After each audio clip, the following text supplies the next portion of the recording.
په ساحه کې شکایت کوي چې غوا مو رحم میکروبي شوی دی. یو لامل د بې کیفیته شیټ استعمال دی.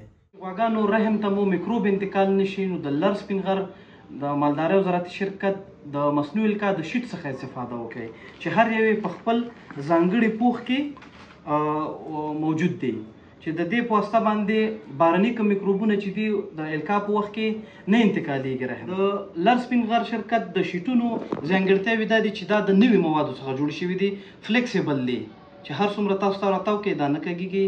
دویمه موضوع په کې سر کې ټیوب لري چې په دې سره سپرم په اسانۍ سره کولی شي چې رحم ته انتقال شي، د سپرمونو باندې فشار نه راځي او همدارنګه د مړینې سبب هم پکې نه ګرځي او د دې په خوا کې سپرم په شاتګ یا ریورس پکې نه راځي.